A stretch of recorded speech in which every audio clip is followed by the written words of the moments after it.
Hey guys, welcome back to Vertical Momentum. I'm your host, Richard Kaufman, also known as the Comeback Coach.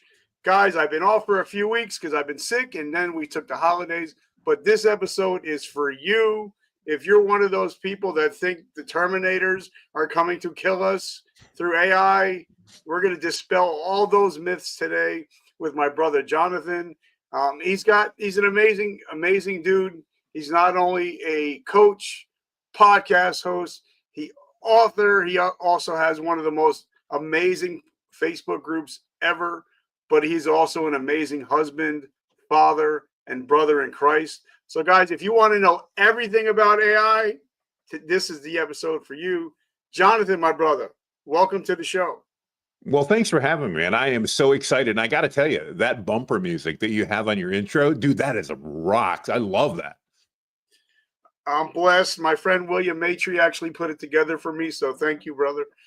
So first question I'm going to ask you right out the gate, what is your definition of resiliency? Because we're both the same age, and we've seen a lot of stuff. We had to pivot a bunch of times. So what is your definition of resiliency? It's not over till it's over. And as you and I were talking a little bit up front, I really believe resiliency is about the mindset of understanding that life isn't what happens. It's not about your circumstance. It's about what you make of that circumstance. I've been in some rotten spots in my life, mainly due to my own screw ups. But I've learned that when I choose how I'm going to react to that situation, it allows me to be resilient, and it allows me to truly find not only joy, but peace in those situations and to work through those, even though some of them are an absolute muddy mess, generally, again, created by me. I think it's all about choosing to succeed and choosing to excel. And I love it. But like I said, all these things, like I said, you're a husband, you're a father, coach, podcast host, Facebook group. You're a busy man, but you're also an amazing husband to your bride, and also I do my best. You're an amazing father to your children. So, I mean, I wasn't expecting to ask this question, but how do you keep it all together? Because I hear some people say, I don't have time. I don't have any time. And we're all given the same 1,440 minutes a day. So how do you do everything that you do and still keep it all together? Well, let me say, I'm not sure I keep it all together. My team would probably tell you that it's a great facade that I keep it all together. A couple things. One, I surround myself by amazing people that make up for the areas that I'm deficient in, and there's plenty of those. So that's number one. And the other part, as you know, I'm a nut for AI. As an ADD entrepreneur, I have leveraged AI to help me get more done in every single day, to help me serve others better, and to be able to bring more value. And AI is just an amazing tool to allow me to do that, and generally allow me to do that before my ADD brain goes squirrel and something else gets my attention. Okay, so let's talk about it because we brought it up already, so we're going to go there. For me, I use AI as a tool. Yep. I don't use it as a crutch. You know, I use it because I actually had this conversation with one of my cousins. He's a lawyer. And I said, well, when I go to your office, I don't get to talk to you right away. I got to talk to your assistant. When I go to my doctor's, I got to talk to the assistant. So I use AI as an assistant, but not to do my job. So talk about how important that is to use it as a tool. I think it's interesting. I think one of the biggest misnomers that people have about AI is we think back to those old Office Max or Office Depot commercials where they have the easy button, and we think that's what AI is. It's going to be the easy button. It's really not. It's an easier button.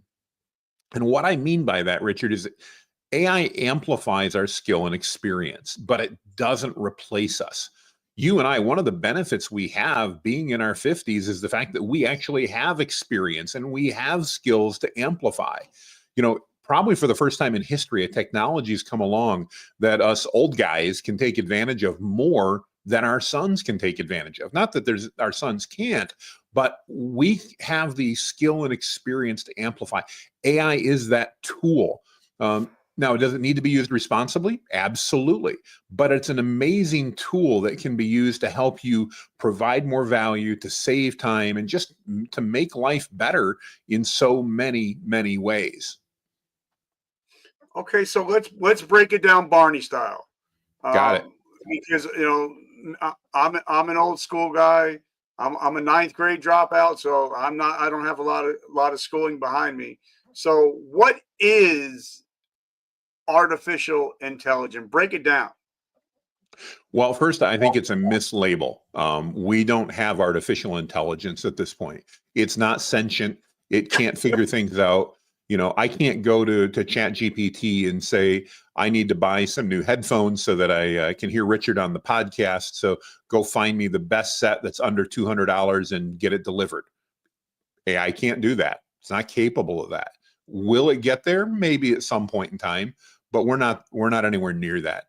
AI today is essentially a predictive technology. In other words, it's been trained on essentially every book and every library around the world. And therefore, it has vast amounts of information that it can recall. And because it's a computer, it can recall stuff really quickly. But it's exactly what it's doing. It's predicting what we're going to do. So when I go in and say, you know what, Richard sent me this email and I need to respond and say the following, it's looking at and analyzing data. And based upon that, it's predicting what I would probably want to say based upon the inputs. And it mimics artificial intelligence because we see it, respond to an email, go, how did it know all that? That's amazing. Well, it's been trained. It's got all of this information. But it's not the artificial intelligence that we all watched in Terminator when we were in high school and college. Yeah, that's not what we have. This is totally different. It is a predictive technology that is amazing, but it is not really artificial intelligence as most of us would define it. Okay, now, but like when somebody asked me about, why I'm a ChatGPT guy. That's my thing because it works well for me. There's so many other things out there. But somebody will ask me, well, can anybody put anything into ChatGPT? And I'm like, yeah. But when I put something into ChatGPT, sometimes it's up to a paragraph long. So I know it's going to give me the answers that I want, and it's going to get into the detail and the minutia instead of just saying, hey, ChatGPT, write me an article on fitness.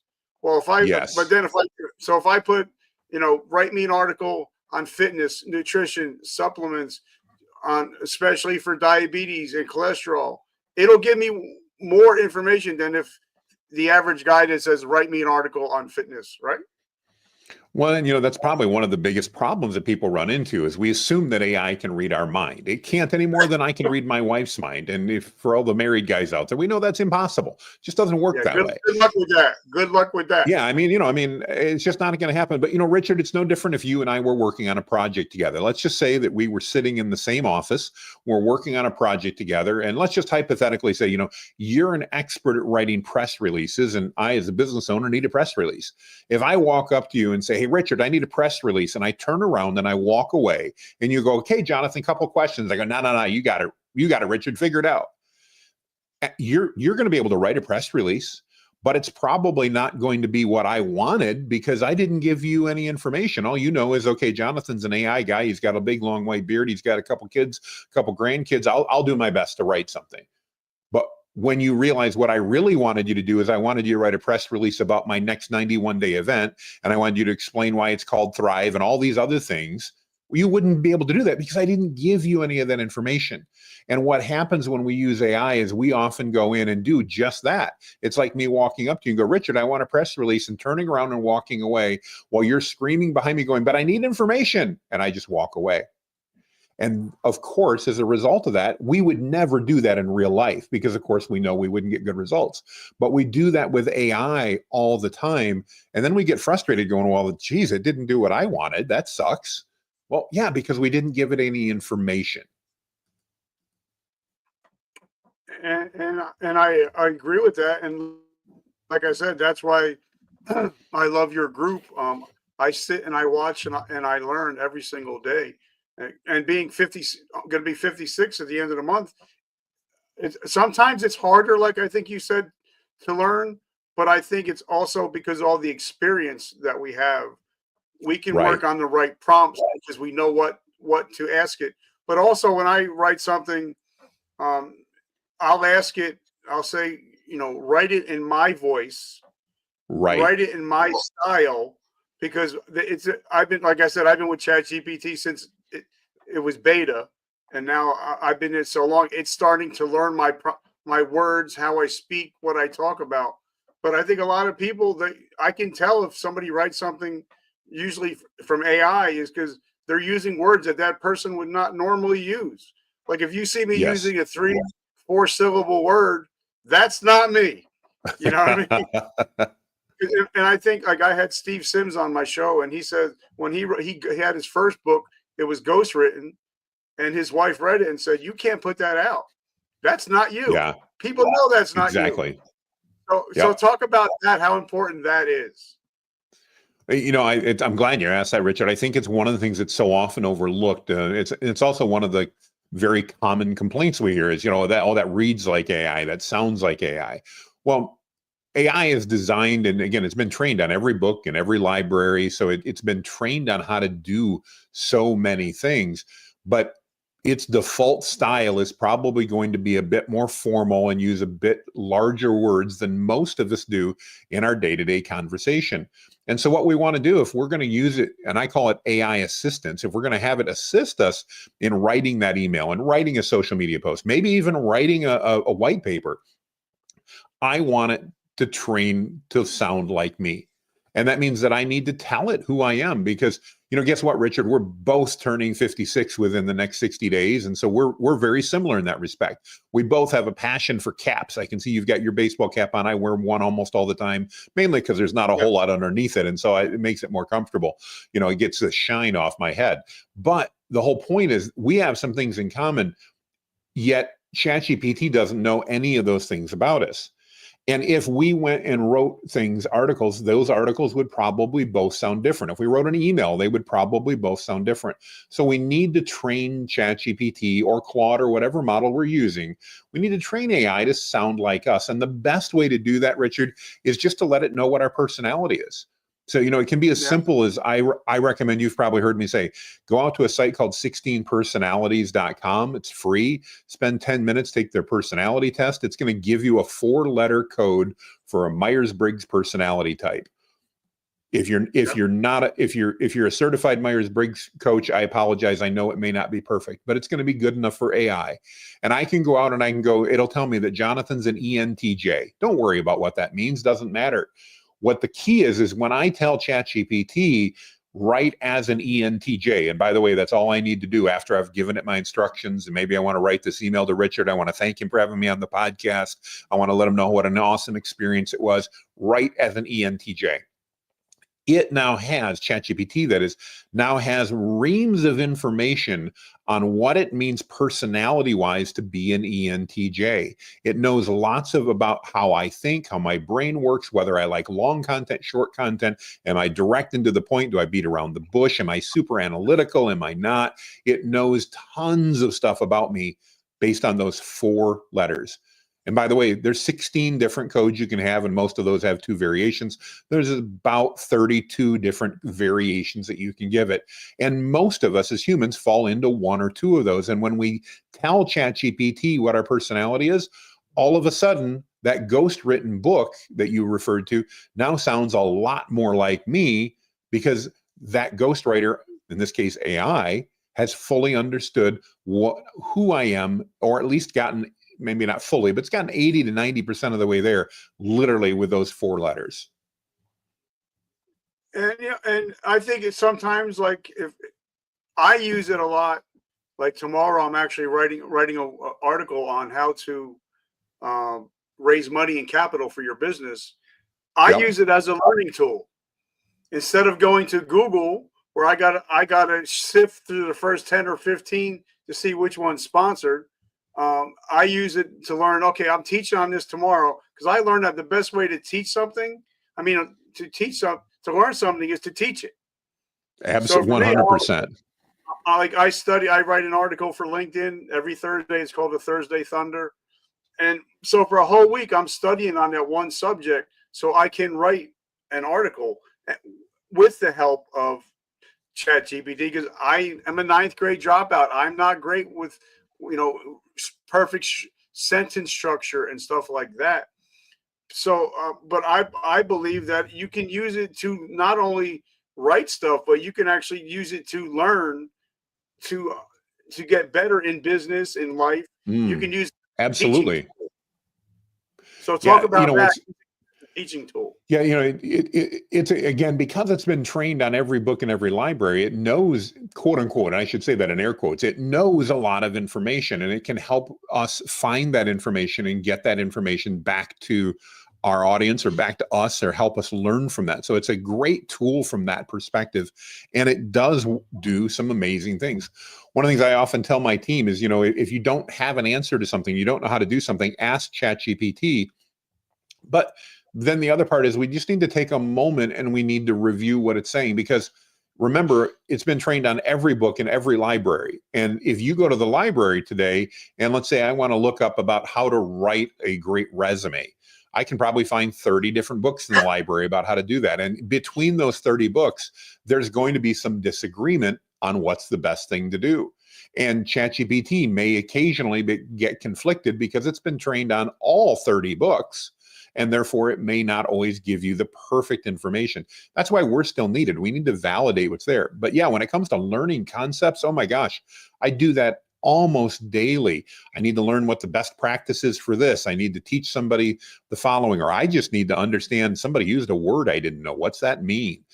Yesterday, I was talking to my business coach, and they kept using this acronym, and I'm like, I should know what that is. I don't really feel like admitting to my business coach that I don't have a clue what he's talking about. So I went into ChatGPT and I said, what's this acronym stand for? And it told me. And I'm like, oh, now all of a sudden, light bulb went on. I now knew what he was talking about. Everything was great. And again, I could have asked, but it was great. I just went into ChatGPT and I'm like, what's this acronym mean? Oh, now I know, and I can move forward with that.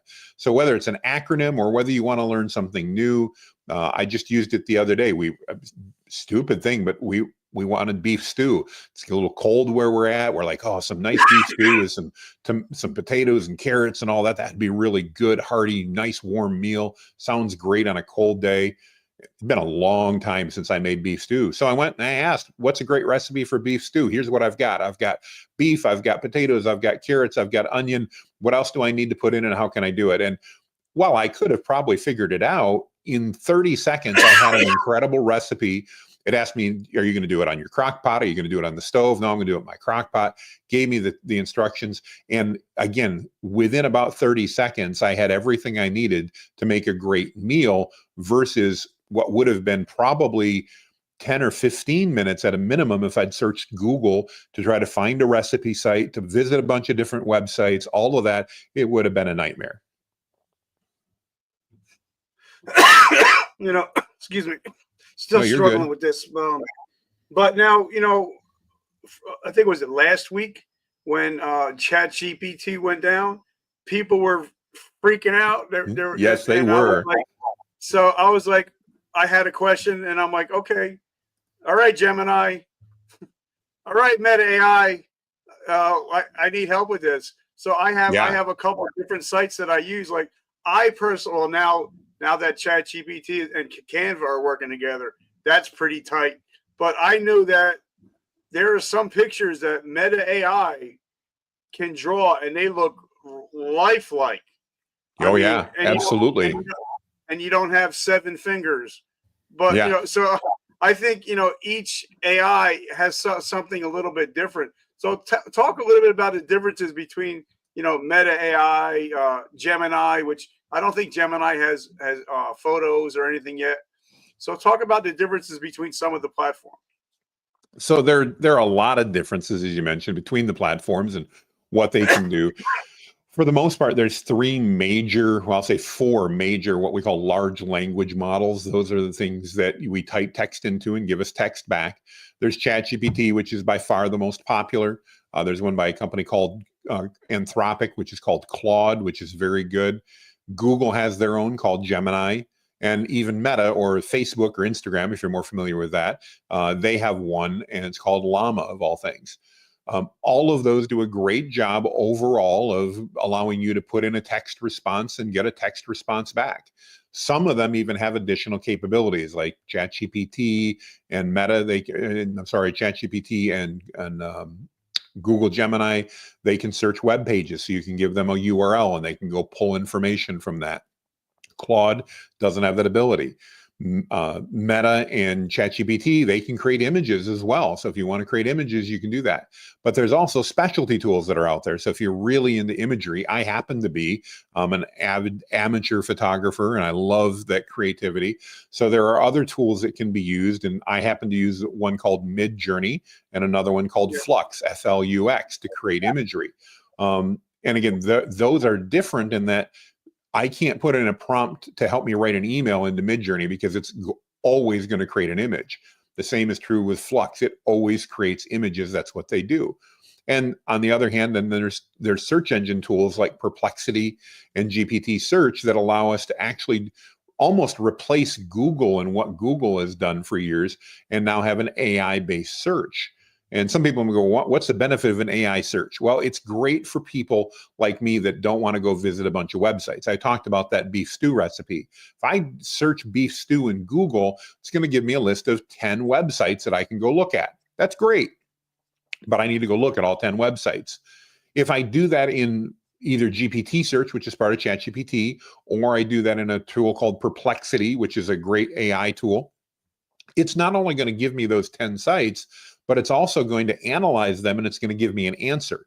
So instead of me having to go visit all 10 websites, now it's going to give me the links if I want to, but it's going to give me my answer.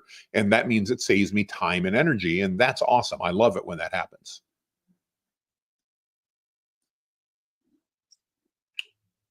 And like when I use ChatGPT, if I'm looking for something, I'll prompt it to search all the internet. I'll prompt it to search this and search that instead of just saying, putting the question in. I'll say, ChatGPT, please. I'm a guy. I don't know why I say please. I say thank you. I do too. And I'll say search the internet, and you'll see it'll take a little bit longer because it's actually searching more than just one thing. So how important it is for something that a couple words like that to get different results than your average Joe. Right. Yeah. And again, that's one of the really cool things is while it's been trained on a lot of stuff, and we often talk about like knowledge cutoff. What's the knowledge cutoff date? What's the last time? That's relevant, but it's becoming less relevant because now these tools can search the internet. And so I can literally go and find out what the football scores were for the other day and have it pull that information up. Something geopolitical happens yesterday. I want to learn about it. I can literally do that through a lot, not all, but a lot of those tools right away. And I can do that currently if I want to. Okay. Now I have a question it was asked in our group and it had like 1,000 different responses, but I wanted to get it from the horse's mouth. Yeah. Like when I like I said, I've been with ChatGPT from day one. I have the paid version. I'm not going anywhere. I'm the kind of guy, I'm with something. I like to stick with something. And it's already taken all these months to learn already. So I'm not going to switch onto something else. I'll use something else if I have to. But somebody asked in our group, I call it our group. Yeah, no, it's all right. It is our group. It is something, it takes all of us. If it's just one of us, it's not a good group. So why should somebody pay for ChatGPT? And I'm talking to Craig, my perfect avatar, because military personnel, we're known to be cheap as hell. So why would somebody not have the paid version and just use the free version?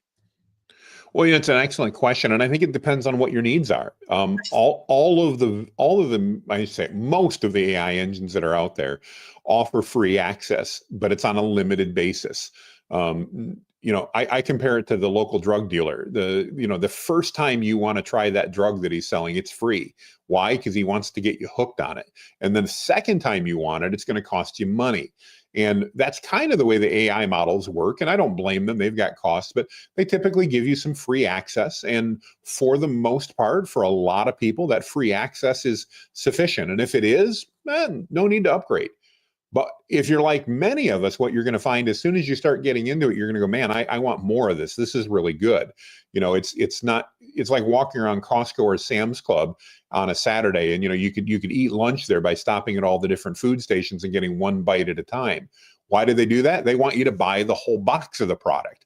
And that's what they're doing with AI as well. They're giving you a sample, they're letting you try it. And if you're okay with going to Sam's Club or Costco and eating lunch at one bite at a time as you walk around the store, you can do that. That's okay. But many people end up choosing to buy the box behind it, and that's what they want to do with AI.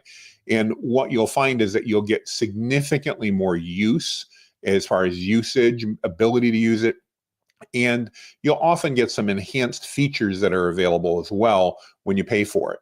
At the end of the day, because of the fact that it's, again, literally $20 to buy the plus plan at ChatGPT, I find it to be really worthwhile. I mean, I can go out to lunch nowadays. I mean, goodness, I'm going to date myself, but I remember when I started working, the goal was to eat lunch for $5. Now, if I can eat lunch with a tip for under 20, I'm doing good.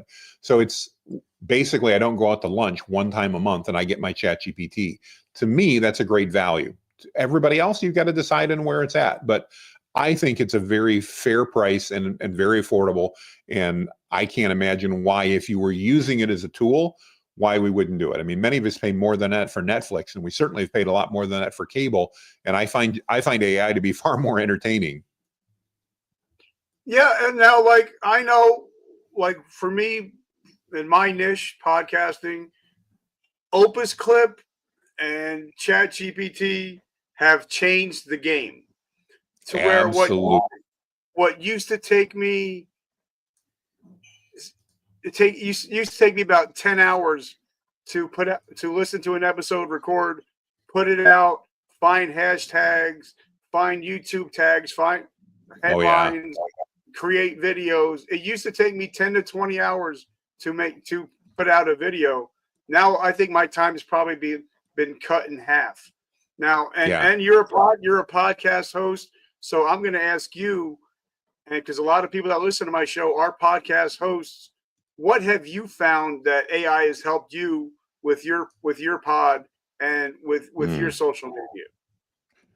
Two things in particular with the podcast that it's helped me out. One is figuring out what type of answers or questions to ask my guests. Much like you, I bring guests on and I ask them questions. And I used to have to spend quite a bit of time doing research. Now I can literally go and say, all right, I'm interviewing Richard. Here's his LinkedIn profile.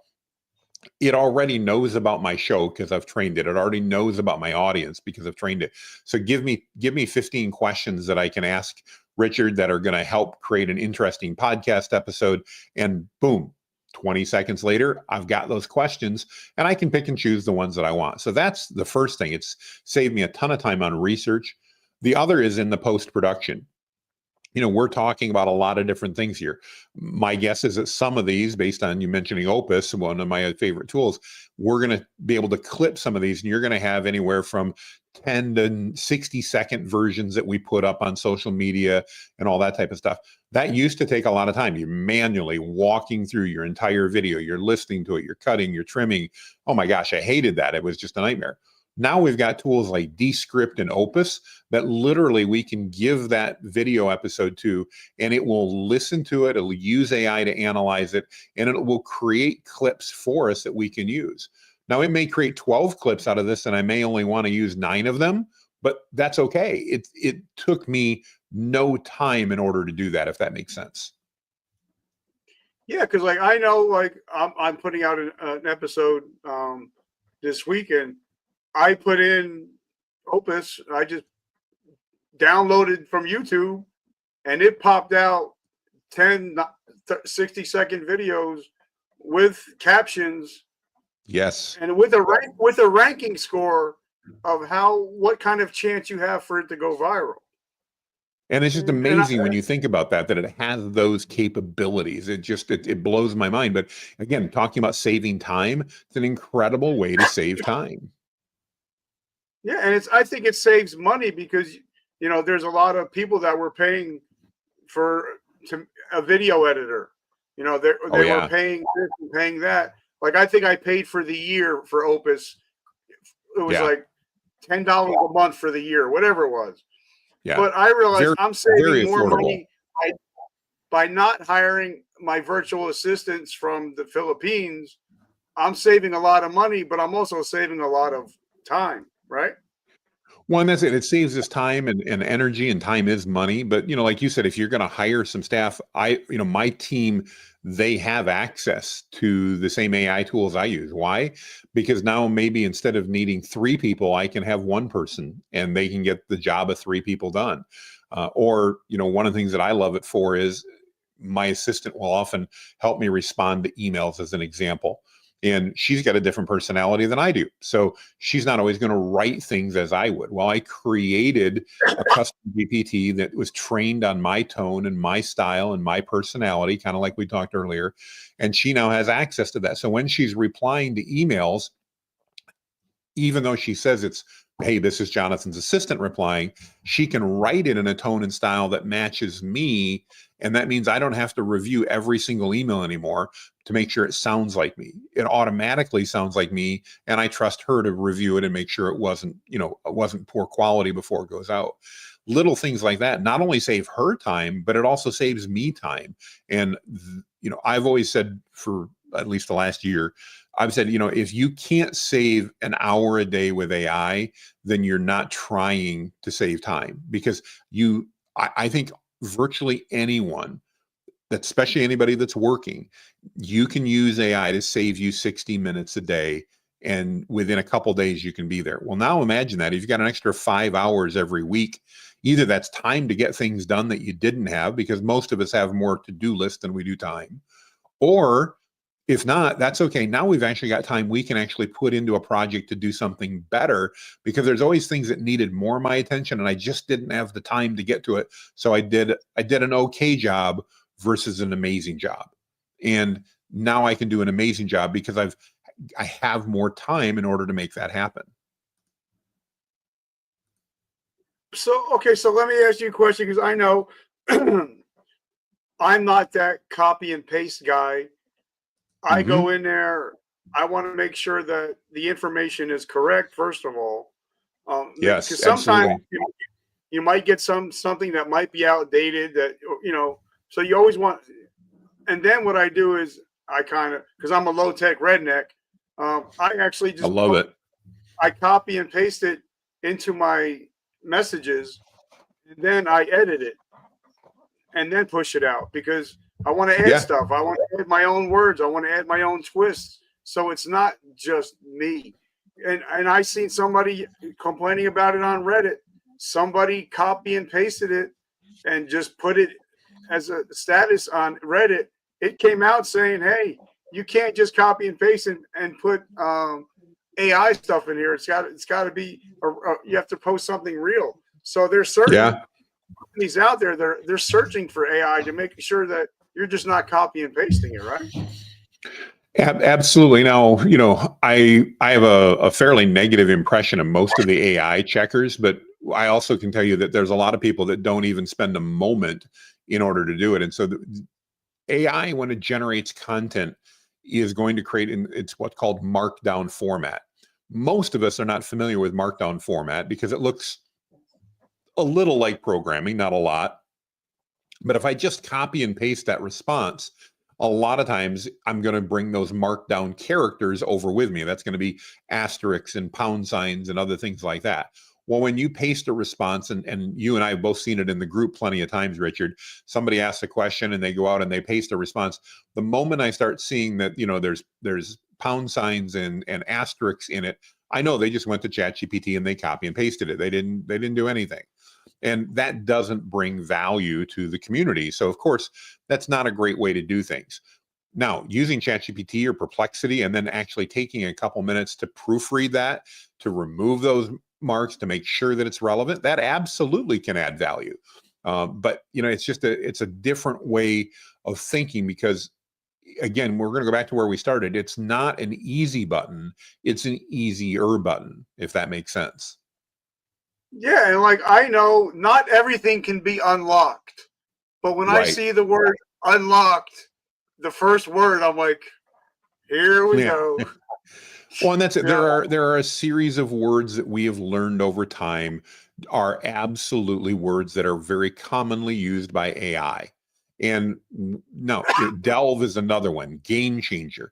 Now, the game changer one, I got to be honest with you, it irritates me because I use that word and I do say that. Too, yeah. But it's become now, we've literally started to change our spoken language as a result, because I admit, I consciously try not to use the phrase game changer anymore, because I know it's one of those phrases that's associated with AI, and I don't want to do that. I mean, I want to make it me.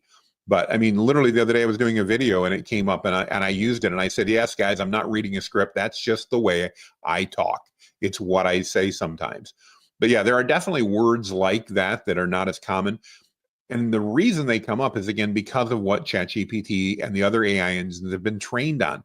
They've been trained on all those books in the library. Most of those books in the library were not written by you and I, Richard. They were written by somebody, and then they were edited by a professional who actually did good in English class, unlike me. And so they use proper pronunciation, and then punctuation and all these grammatical things are used properly. Well, that's not how most of us talk. And so when you do that, it's pretty obvious, again, going back to your comment earlier about the ghostwriter, that didn't come from me, because that just doesn't sound like the way that I do things. Yeah, and then also, if I see a quote that if I'm writing something, and I'll actually search out the quote on another channel just to make sure that the quote is right, or if it didn't, delete something or add something to it. So I think you really have to do your due diligence, especially if you want to be considered a professional at what you do, right? It's one of my favorites quotes, actually, is and this shouldn't be as a surprise, but if you ask and you give a quote to ChatGPT and you ask it to tell you who wrote it, or who said it, the chances that it's correct are moderate.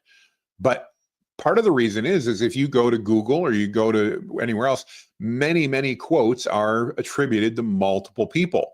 And so again, because ChatGPT has been trained on all that, it doesn't necessarily know. Richard, you and I may use a similar phrase repeatedly, and it's not going to then know, well, did Jonathan originate that or did Richard originate that? So it's gonna guess, and sometimes it's wrong. Sometimes it's right, but you definitely want to check those things out, because again, not always there's not even always an agreement as to where some of these, especially some of these great old quotes, where they started. One of my favorites is, I know that 50% of my marketing is a waste of my money. The problem is I don't know what 50%. And that's normally attributed to P.T. Barnum, but there's confusion and dissension amongst whether that really was a P.T. Barnum quote or not. So if I use that quote, ChatGPT may or may not attribute it to P.T. Barnum. It may attribute it to somebody else. And sometimes, it's hard to figure out where that is. At the same point, ChatGPT also sometimes just makes stuff up. And so we need to double check facts and figures and statistics and quotes, because it may go, in January, Richard said the following, and you may go look back and go, Richard never said that. It literally just made it up out of thin air. So it is important. We need to, I like to refer to trust but verify. I need to trust that it's likely accurate, but I need to verify certain things and make sure that it's there, make sure that things are accurate. And a lot of times, especially if I'm live or if I'm giving a speech or a talk, I'll tell the audience, listen, I've read over 6,000 books. I got 18 books going right now, plus 2 audio books. I forget who wrote it, so please forgive me, but I didn't write it. But also, if I do have, I'll ask ChatGPT, write a quote about this. Yeah. And I actually named my ChatGPT, so I will attribute it to the name. Oh, I love that. That's great. This way, I can't say I didn't write it. Arthur wrote it. Yeah. And this way, I'm not getting jammed up because I did not write it, but I'm giving the credit to, or I'll give the credit to whoever. If I know who wrote it, I'll give credit. Or sometimes I'll just write author unknown. If I don't know it, I'm not going to, because I think if you're a business owner, you want to try to stay out of getting into jams. Right. Absolutely. Right? And it can happen so easily nowadays. And sometimes you get into jams and you didn't even do anything wrong. I mean, I have absolutely done that before when somebody's went off on me about something and I'm like, whoa, you're the one that's in wrong here. But they can still decide to, come after you. There's lots of keyboard warriors and trolls. And so, yeah, we need to do our best job, especially if we're out there like you and I are posting content, sharing, trying to add value. You got to do a reasonable job of trying to make sure it's accurate. But even with that proof checking and the fact checking that goes on, AI still saves me probably 80% of the time that I used to spend on it. So in other words, I can almost always do things in about 20% of the time I used to when I leverage AI to do that. So yes, it's not perfect, but it's still an incredible tool that helps me out. And I think when that thing happened with Jay Shetty, where he got in kind of a little bit of a scuffle. Mm-hmm. But I think a lot of influencers started realizing, all right, if I didn't write the quote, I'm not going to put it out there. At least I'm not going to attribute my name to it. So I think that's important. But let me ask you about Google, because I was at an event with a guy named, you might have heard of, Gary Vaynerchuk, and he asked, how many people are using ChatGPT to search? 65% of the hands went up. Yeah. So that's a lot of people that are not using Google as much. They're using ChatGPT. So what kind of trends are you seeing in as far as Google, ChatGPT, and other things? And then I want to ask, I know there's a $20 ChatGPT, but I heard there's a expensive ChatGPT. There's a $200 version too. Yeah. I wanted to know a little bit about that, if you don't mind. No, not at all. Well, let's dive into the Google thing first. So for years, for most of us, we've known that if we need to learn something online, we go Google it. It's even become a verb. We just go Google it. It stands for looking it up online. And somewhere in between, ChatGPT coming out and Google deciding what it was going to do. And by the way, I'm biased here. So if you're a Google fanboy, you're going to not appreciate me for the next couple minutes. But Google pretty much screwed the pooch and forgot to do what it was supposed to do. And it screwed up AI every time they've tried to do it. Their tools will work wonderfully in one moment, and the next moment it'll act like a cantankerous 3-year-old grandson and go, Grandpa, I can't do that, even though it just did. It's cantankerous. It's difficult. Candidly, I don't think they've done a good job at all. They've alienated a large part of their customer base as a result of that. And I think what's happened is that you're seeing tools like GPT Search now, which is a part built into ChatGPT, that we're already using ChatGPT. So it's a whole lot easier just to ask it and get our response back than it is to go over to Google, because candidly, we don't like what Google tells us anyway. We combine that with the fact that only recently did Google actually start giving us answers like Perplexity and GPT Search. When GPT Search has been out for a number of months, and even before that, people were using it, and Perplexity has been out there actually giving us answers to our queries instead of just giving us a list of sites. 3 years ago, Richard, we didn't know there was a better plan. Getting a list of 10 sites was great because it saved me from going to millions of sites and trying to find what I needed. But nowadays, as with most technology advancements, we're at a point where we're like, give me a list of 10 sites. I don't have time for that. Just give me the answer. Come on. And Google just started doing it. They're late to the game. I believe that they didn't take AI seriously. I'm not so sure they're still taking it seriously. I don't know if they're going to be able to catch up one way or the other. Statistically, I can't tell you whether or not where people are at, but I know in just seat of the pants, talking to my clients, talking to people in our group, I would agree with what you just shared, that probably close to 2/3 of the people now are using something other than Google to search. And that's a massive shift from where we were just a year or two ago. When you think about Google was the dominant player, they're that big player that got caught flat-footed. So I think search is changing from that perspective, only in that Google's no longer going to be the primary player.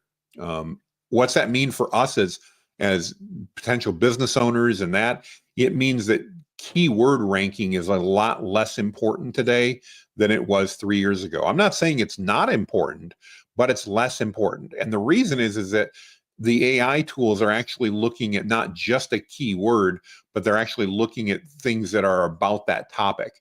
And so if you can write and create content about a topic and become what I would call a topical authority, you're going to rank much better in the AI tools. And that's because they're going to see you as an expert in that area, as opposed to Google's more focus on a keyword. And again, these things are all changing and evolving. So if you're a search engine expert, I know I'm only hitting the top level of this, but to answer your question, Richard, I see a lot changing there. And I think it's going to definitely impact a lot of what we see online coming forward. Second question you asked, ChatGPT, is it worth paying for? There's two plans, like you mentioned. There's a $20 plus plan. I would dare say for 99.9% of the people that are on this listening to us, that $20 plan is more than ample. That's the one I use. And Richard, you know, I use AI all day, every day. I mean, for all kinds of things. I don't have the $200 plan. They do have a $200 plan they just recently came out with. And it's primarily to get unlimited usage of their high-end data model called O1. If you're not an academic doing research or somebody like that, you probably at the end of the day don't really need it. And therefore, the $20 plan is likely more than sufficient. I have a number of peers that immediately went out and bought the $200 plan. Of those that I know of and have talked to, all but one have canceled it and went back to the $20 a month plan, because for most of us mere mortals, we don't need that functionality. Okay, and Jonathan, brother, I just want to say I'm so grateful for you, and I'm having fun. So thank you so much. Oh, this is great. So, you know, like when I'm doing my podcast and I'm doing post production, like if I go into, say, Google and I Yep. put, you know, help me find 5 short and 5 long tail keywords on the subject of resilience, I gotta go through. It's crazy what I have to go through to get 5 short and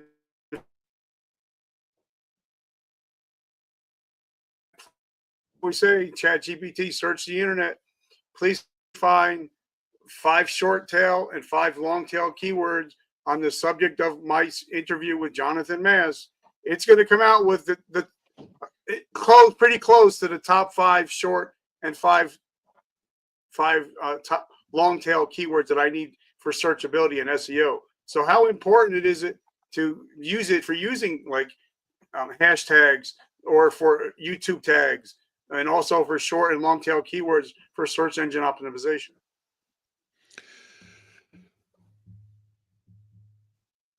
The difference is when AI goes out, it's not necessarily looking at all the relevant data. So AI is going to give you some estimates based on that, but it's generally not going to have access to the type of data that, at least as a marketer, that I'm typically going to be using for that.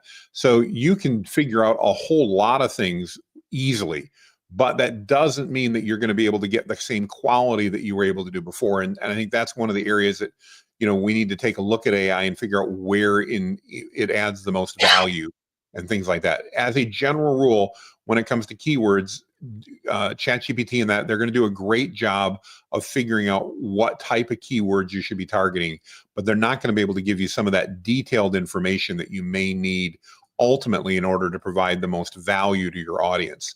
And again, maybe more and more with the changes we just talked about with Google, that may not be as relevant as it used to be. So it's a hard thing to say, but there's no doubt things are changing, and it's a lot more accessible and easy, because in the old days, I had to spend hundreds of dollars a month to get access to tools that would let me do keyword research.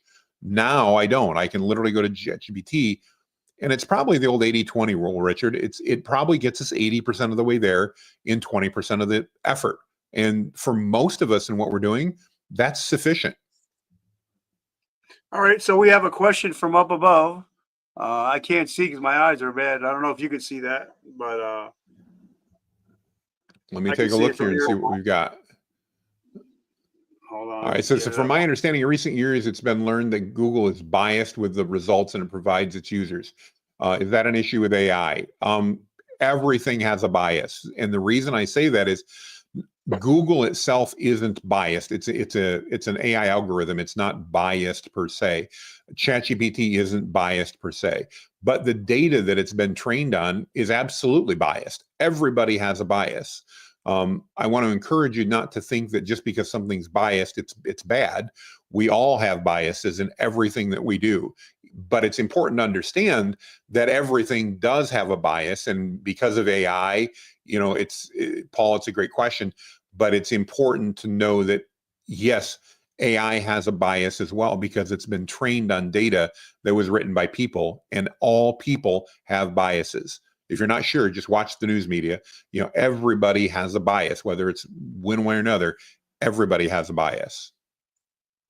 All right, now I have a question because I have a friend of mine, and he just started a business where he makes short videos for other people, and he's making 5 figures a week just by using some of these tools.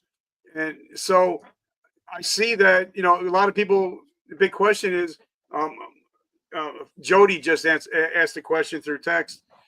He asked, okay, so I hear a lot of people are losing jobs, like copywriters and stuff like that. I believe that we're also creating jobs. It's kind of like when the bulldozer came over. We weren't having all these guys knocking down stuff. We were using a bulldozer to get more work done. So what do you say when you hear people say, oh, ChatGPT is going to ruin the economy? It's going to take people's jobs. I'll just say BS. Normally I say the whole phrase, but BS, it's not. Is it going to change things? Yeah, absolutely. When I live in an Amish community, and so we have lots of horses and buggies running around. That's pretty unusual for most communities. In most communities, I could not find a place to buy a buggy whip in 2025 because they stopped using them when the internal combustion engine came out. Prior to the internal combustion engine coming out, there were factories of people that made buggy whips because that's how we got around. Those people didn't die. Those people didn't go into despair. But did they have to get some new training because of technology? Yes, they did. They had to get different jobs. I'm going to guess a lot of them probably went to work for Henry Ford and started building cars or something like that. So is AI going to change the jobs that we do? Yeah, absolutely. Is everybody on earth going to lose their jobs to AI? No, not a chance. Isn't going to happen. Every technology that's come out, Richard, that I can think of and that I've studied, some of them while I've been alive, fearmongers have been out there talking about how, oh, this is going to ruin the economy. It's going to change everything. And we're never going to have jobs again. I saw this when I was just getting into the workforce. You and I are about the same age. And they started putting PCs or personal computers on desktops. And I saw people going, oh, if that steno pool, they're gone, then all those things. And to a certain extent, yeah, those people had to upscale and get new skills. You don't see typewriters on many desks anymore when you go into an office. Why? They've got a computer with a word processor. Things change. We saw the same thing when the internet came out. People started predicting, oh my gosh, it's going to ruin society. We're all going to be destitute. We're going to need a universal basic income. No, we don't. People are going to level up. And like you said, are some jobs going to be displaced? Yes, they are. I'm not going to tell you that none of them are, but it's also going to create 10 times more new jobs and new opportunities than what we had that didn't exist. You and I are talking about things today, Richard, that 2 years ago, we would have never even contemplated as existing because of the opportunities didn't exist. You mentioned a friend of yours making short form video using AI to do that. That job didn't exist 2 years ago. I provide coaching and consulting on AI. That didn't exist 2 years ago. I couldn't have done that. There are all kinds of people providing all kinds of value using AI that didn't exist, that those jobs didn't exist. So to the naysayer, oh my gosh, the world is ending. The world is ending. No, it's not. This is another new advancement. You can either choose to stick your head in the sand and get run over by it, and you will, or you can choose to embrace it and figure out how to use it for good. Because the real people that are at risk in this process, Richard, isn't the copywriter. It's the copywriter who refuses to learn to use AI. That person's at risk. The copywriter that embraces AI and says, man, the things I could do with my skill and experience if I used AI to make me more efficient, boom, that's amazing. It's the copywriter who goes, well, I ain't going to do that because that ain't any good. And but that copywriter, yeah, they ain't going to have a job in 2 years. But isn't it amazing with something like my phone, I can create movie-worthy videos on a cruise ship or in the Bahamas, instead of having, I got to have a camera crew. I got to have all that. Now with just this, and I got the iPhone 16, I just love the cameras on it. But does it mean that movie studios are going out of business? No, it's just Not another way of, it's just another, you're just adding to the economy, because now I bought the iPhone. Now I got to buy the earbuds. I got to buy the cords. I got to buy. So it's kind of like you're just adding to the economy. And like I had Simon Majumdar, Iron Chef, he was on the show, and he said 100,000 restaurants went out of business. He said, but 30% of them were bad restaurants that shouldn't have been in business in the first place. Right. Well, and to your point, I like you, I've got the new iPhone 16. I do a lot of video on it. I produce a lot of video almost every day. In fact, I'm publishing video out there. So people may go, oh, you took away the phone, that technology, you took away a video crew's job. No, I'm not. I'm a small business owner. I'm not going to have an entire video production crew available. So it didn't take anybody's job. On top of that, guess what? I now do have a video editor who works for me 40 hours a week. I'm a small business guy. I have 4 employees. One of them is a full-time video editor. That would have never happened a couple years ago because I couldn't have produced content easily enough to have needed that video editor. So yes, our job's evolving and changing 100%. It's no different than it's been any time in life. Let's look at roofing. I'm not a roofer, by the way, but years and years ago, when it came to roofing, how did it happen? Well, guys threw those bundles of shingles on their back. They lifted them up. They climbed up ladders. They brought hammers and nails, and when they dropped stuff, they had to go back down the ladder. It was a pain in the butt. How do roofers work today? Well, some type of jacklift comes out and delivers everything to the roof. Not to the area, but literally puts all that stuff on the roof. And now they've got air-driven or power-driven hammers. And instead of pounding nails one at a time, they go tap, tap, tap, tap, tap, tap, and they're laying shingles at probably legitimately 5 to 10 times faster than they used to be able to do that. That doesn't mean that roofers are out of business. It's not a bad thing, but the technology has changed. And you can choose to ignore technology or you can embrace it. It's up to you. But if you ignore it and you get run over by it, it's not my problem. And I don't mean to be rude, but it's just, we have a responsibility to adjust, and you need to adjust. Okay, so this is a teaching podcast. So this question I love, and I got this question from John Lee Dumas, my mentor. As we talked before we got on the show, my perfect avatar is a 45-year-old male, father of 3, veteran, brand new business owner. Yeah. So, and this is the beginning of January.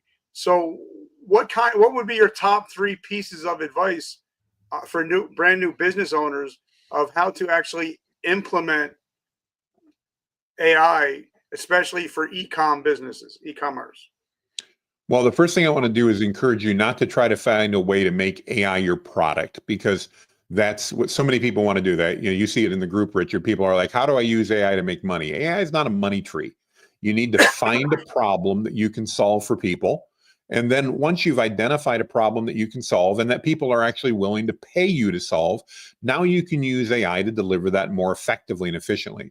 So if you're in the e-commerce business, how can I use it to write better product descriptions? How can I use it to get better product photos?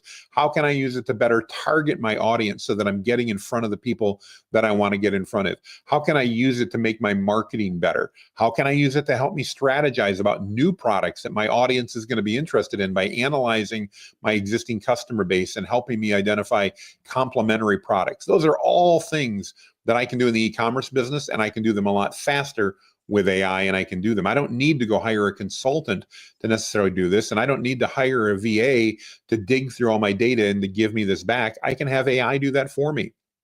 By the way, it's one of the reasons I spend $20 a month on multiple platforms, is because it's far less expensive than hiring a VA to go ahead and do that. But now I also can get those responses in a quick and a timely manner.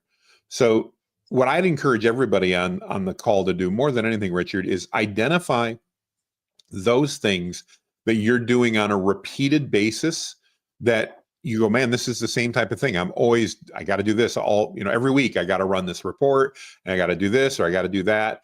Have AI help you do those things now. AI is very capable of doing a lot of those things. Next time you get an email from a frustrated client who's not happy with something that probably wasn't your fault, but who knows what happened? Maybe maybe UPS stepped on the box and they broke something. Use AI to help write the response so that you can tailor that response to the person who bought it from you and be caring and everything else to make that work for you. So that's the type of thing that you want to do. Okay, so I believe that if you use old school principles, like building real relationships and not being transactional, and you use new school principles, you can't lose. Like right. I agree with you. Like I love my friend Steve D. Sims, going through some cancer stuff right now, praying for him. But his book Blue Fishing really affected me. It's kind of like, before I knew you were coming on the show, I sent you a handwritten thank you note. Yeah. And by the way, my mistake for not calling you back. Here it is. No, but it's just a way of saying thank you, because whoever gets a handwritten thank you note anymore? Nobody. Oh, I came, and my wife even said, she brought it to my office and said, you got a note. And like, it was a surprise. It used to be you get something in the mail and we're like, yeah, whatever. There's so much in the mail. Well, nowadays, especially a handwritten note, dude, you're the only one that sent me one in the last 60 days. Not that I'm complaining, but you stood out just like that because of it. So don't you think old school and new school can come together and make something great? 110%. 110%. Absolutely. All right. So what's coming up for Jonathan? What's coming up with the group? What do you got coming up in the next, say, 90 days? Well, I think, as we go into 2025, we're seeing a lot of people that are saying, okay, this is a good time for me to recommit and refocus on doing and using things in order to, again, save time, better serve my audience, all that type of stuff. We're seeing some great changes happening in AI as far as its capabilities to better understand, and that ultimately, I think, what we're going to see in 2025, one of the most common questions I get, Richard, is it too late? Did I miss AI? No, it's not too late. In fact, we're still early in the process. But I do believe that 2025 is the year that the best business owners and the best entrepreneurs are going to be embracing AI as a way to help deliver more value to their clients. Because at the end of the day, your clients are going to stay your clients longer when you deliver more value to them. Make it easy for them to work with you, make it easy for them to do business with you, make it a pleasure. And that means the next time you give them an opportunity to buy, they're more likely, because you made that process simple, and that's effective.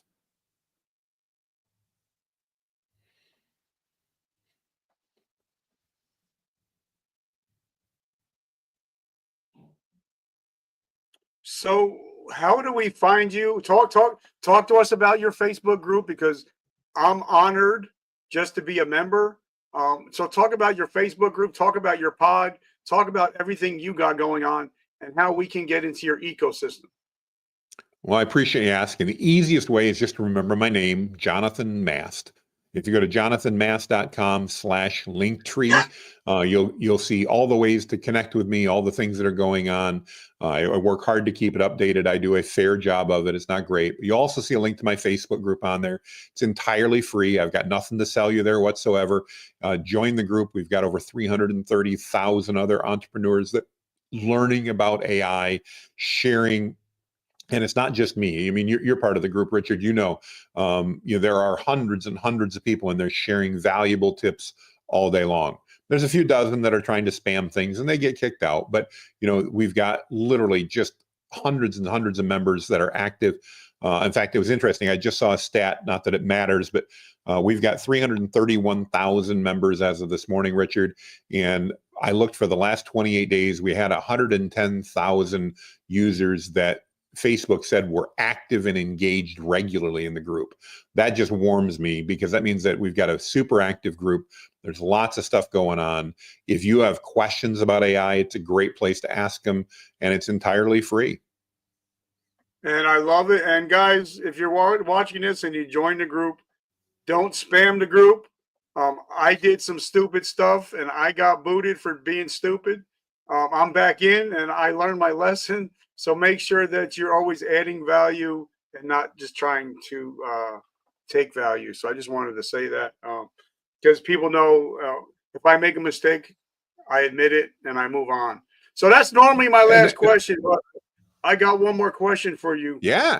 Because, I believe that, we still have this COVID thing going around. Now they got some kind of bird flu or whatever. But, the average person is busy. I mean, yeah. So if I ask somebody to do something in 7 days, they're never going to get to it. But if I ask somebody to take an actionable step in the next 24 hours, they're more than likely to do it. So I wanted to ask this question especially because it's you. I normally don't ask this, but it's because it's you. If somebody is struggling today, what can they do to improve their faith and get closer to him? Because I believe that if you're not close to God, you're the one that moved. So what can a person do in the next 24 hours to finally get a little bit of peace in their life and get closer to him? Great question. Well, I'm not a great theologian or a pastor or anything else, but I think we all, if you desire to have a closer relationship with God, I think it's available. First, I want to encourage it's available to all of us that want it. He's ready. He's waiting. We just need to open ourselves up to it. And it doesn't have to be a formal process. It could literally be you're watching this podcast. You can go ahead and turn the volume down and you can just right now go, I need some peace in my life, Lord, and I need you to help see me how to get it. And then be open to what's going to happen. You're probably not going to hear an audible voice. I've never heard an audible voice from God, but I've seen God move in my life by just asking. I look at God as my father, and as a father and a grandfather, I know that I would do anything for my kids that I thought would bring them value. And if I'm a human and as flawed as I am, then certainly I know my heavenly Father wants to do that as well. So ask what you need. And does it mean you're going to get a pot of gold? No, I don't think that's how God works. But if you need peace in your life, if you're struggling, if you've got turmoil, you've got tumult, there is peace out there. You simply need to ask for it and be open to receiving it in the way that God may bring it to you. I love it. Jonathan, brother, I love you and I appreciate you. Thank your bride, Beth, for having you be able to hang out today. Thank you to your amazing boys. I'm so humbled and grateful for your friendship. And thank you for all the times that I've reached out on you on Messenger and you've gotten right back to me. And thank you for not saying, hey, stop being a pain in my rear end. No, not at all. Hey, Richard, it's been amazing getting to know you over the last number of months. I'm just honored to have the opportunity to chat. I have a feeling we could talk for a lot longer. So thank you for just letting me chat with you and your audience today. It's been amazing. I love it. And so, guys, make sure you check out Jonathan everywhere. Check out his Facebook group. And, guys, I always end with this. I'm a big Joel Osteen guy. I love Joel. And something that he talks about is every morning when we wake up, we get a choice. We can either be a victim or we can be a victor. And if you guys show up here you show up every day, every time I'm on, you guys show up. That means you are no longer victims of your past, but you're victors of your present and your future. I love you guys. Thank you so much for coming, for hanging out with me all the time. Jonathan, my brother, I love you. Have an amazing week. And guys, remember, vertical momentum. The only way to go is up. I love you guys. Have an amazing